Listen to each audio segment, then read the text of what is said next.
Thank you so much. Welcome, welcome to all. Welcome to all. Thank you, Flora, and definitely a most sincere and warm thank you to Dr. Abebe, our Assistant Director General here in ROF, who is definitely sets the vision and the support for the African Union and for all our government partners and our civil society. So let's get right down to business. This is Hard Talk. And I think most of you know what Hard Talk is all about. It is to ask the real questions, find those gaps that Abebe has brought to the front table, and hear from countries, from our partners, from our civil society partners themselves. Why did they make the decisions they've made in terms of COVID response and social protection interventions and support to the rural populations? Why did they make those decisions? How were those decisions rolled out? What were the results, the impacts, and most importantly, what are the gaps? And how can we learn from this and move forward? Okay, great. So our panelists are ready for the hard talk. Let's get started. Why don't we start with civil society? Mr. Ahmed Abdi. Abdi, come to the front room here with us. Ahmed, you are the CEO of the Arid Lands Development Focus, and you are the network convener for the Azal Network, which is the arid, semi-arid lands, mostly in the southern eastern Africa region. So we are honored and delighted to have you with us. Let's get started. First question, we'll throw it out to you first, Ahmed. Ahmed, you have some projects, I think a big one in Kenya in particular, and other programs that you're linked with. Tell us, please.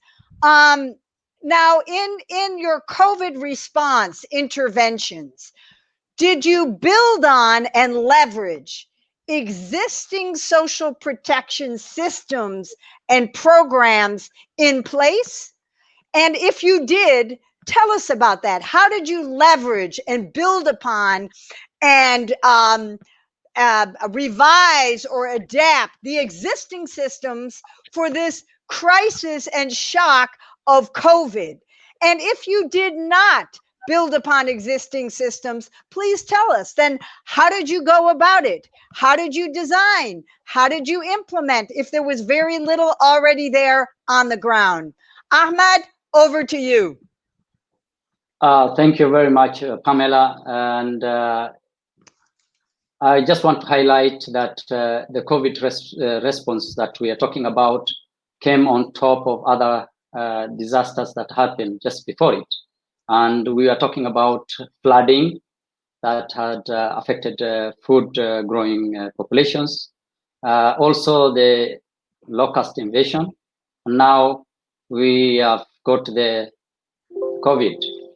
This brings to the core the aspect of vulnerabilities and the levels communities had already been exposed to.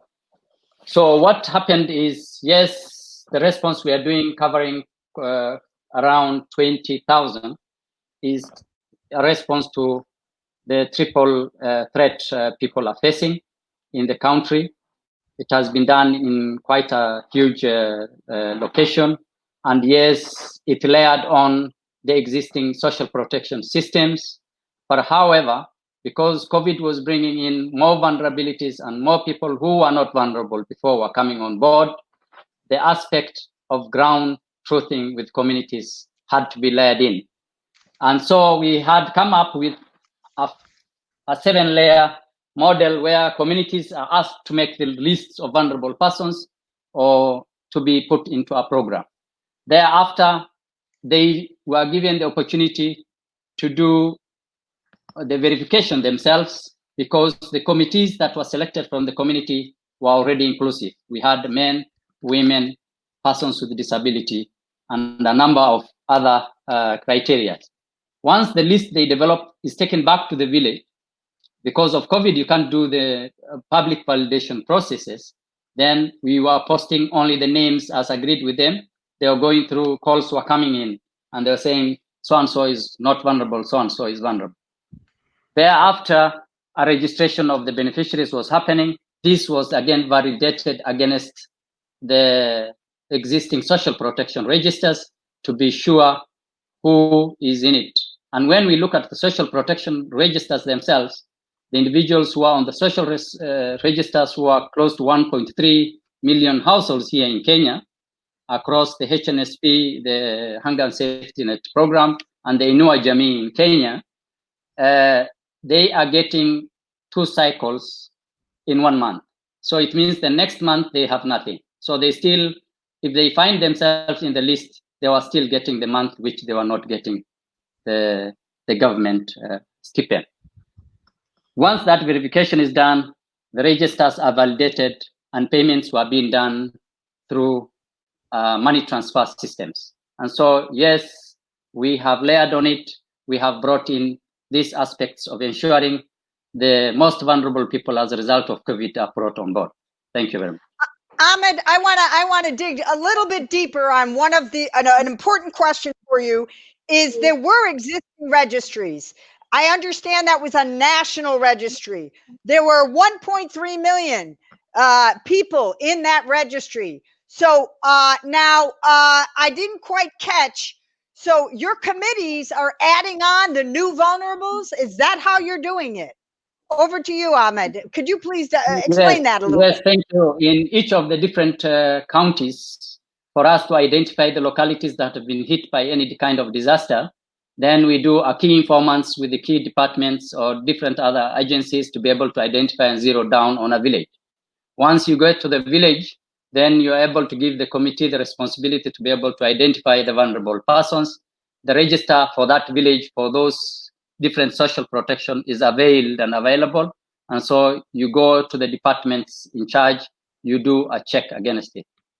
So you are essentially adding and adapting the registry. Is that, I mean, those people Yes, will then so be put on the registry. Is that correct? What now normally happens is once the civil society organizations are able to do that process and pay, the registry is availed to the government for uploading.